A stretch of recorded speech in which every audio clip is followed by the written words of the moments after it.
You're listening to Soap Dirt, the latest in television entertainment news. Hey, General Hospital fans, I've got your 2-week spoilers for October 14th through the 25th. Lulu Spencer is going to get worse, much worse. Stephen Lars Webber is back, and the FBI is left scrambling. It's Belinda from Soap Dirt, and let's talk about what's happening these 2 weeks, beginning with the action on Monday, October 14th.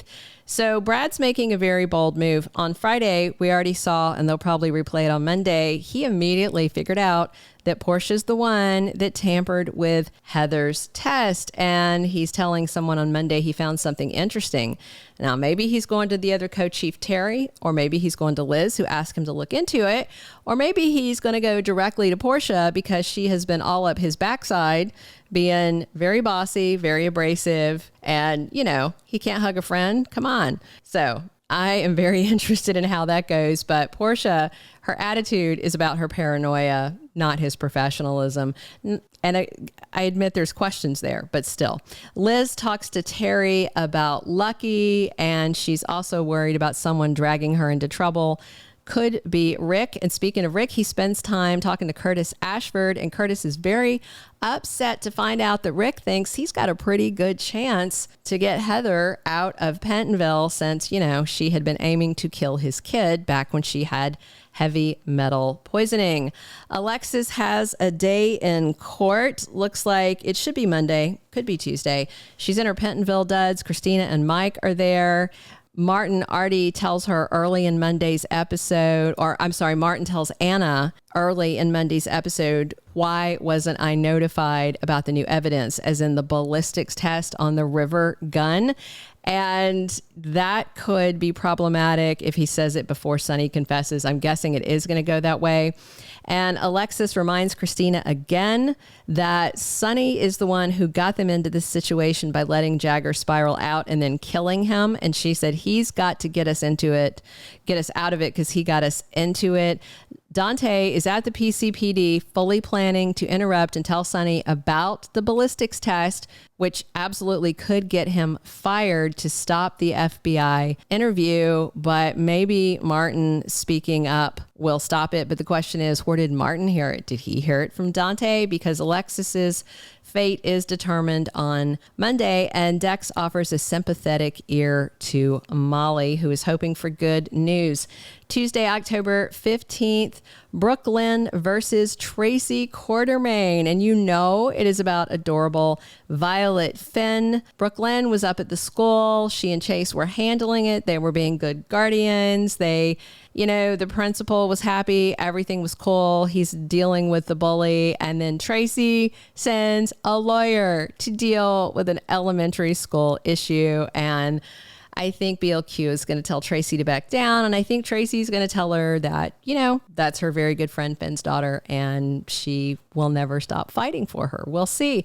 Sam gets some very big news, and Dr. Isaiah Gannon leaps into action. Is this something to do with Lucky? Is it something to do with the fact he's a transplant surgeon and we've got somebody needing a transplant? We'll see.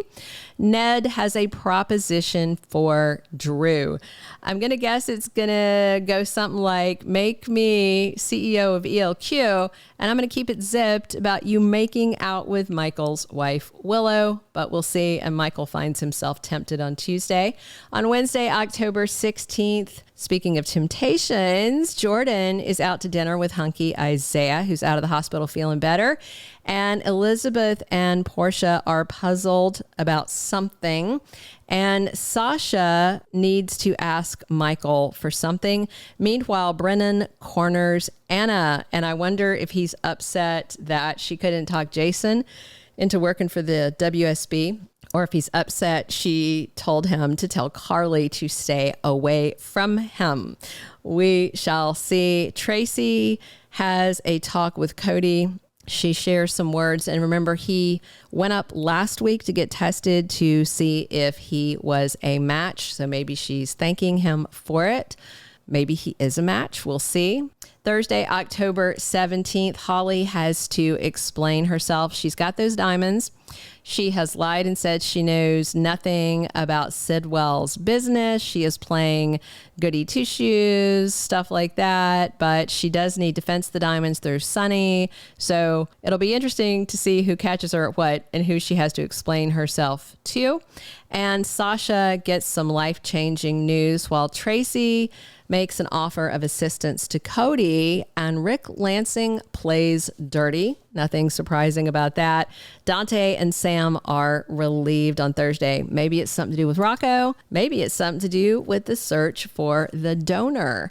Friday, October 18th, Molly versus Kristina explodes again. There's still lingering issues there. Everything has not been put to rest. Alexis's arrest just kind of put a little lid on that particular situation, but once she's free, it's going to boil over again.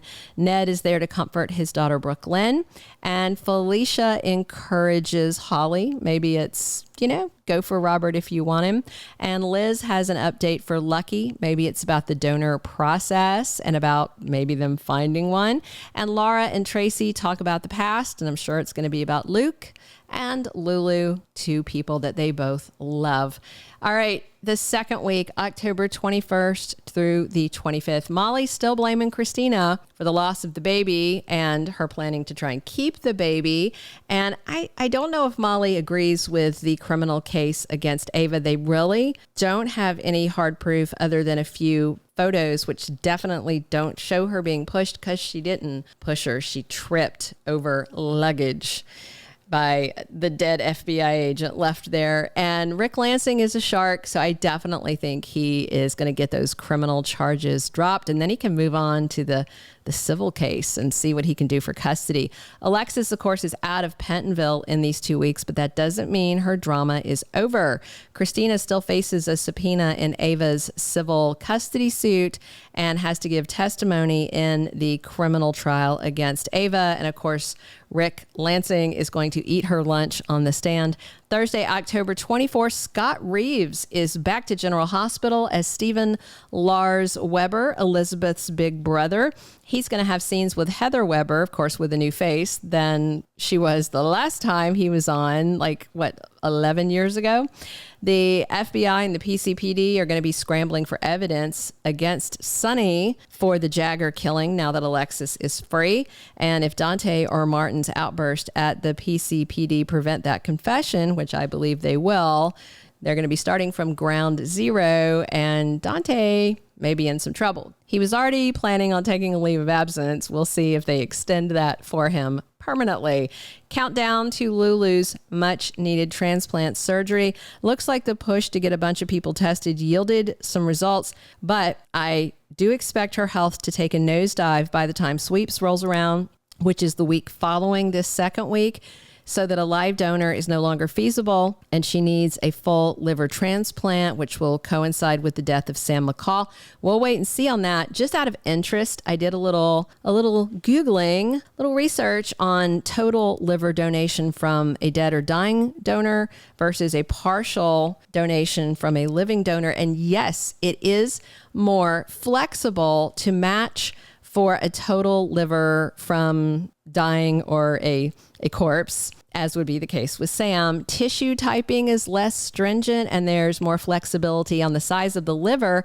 And also because they don't have to worry about the health of the donor because they are dead or dying. So yeah, wait and see how that goes. Thank you for being a loyal listener. Follow us wherever you get your podcast, because you don't want to miss the next episode. Soap Dirt is on all the major podcast platforms, including Apple Podcast, Spotify, iHeartRadio, and more.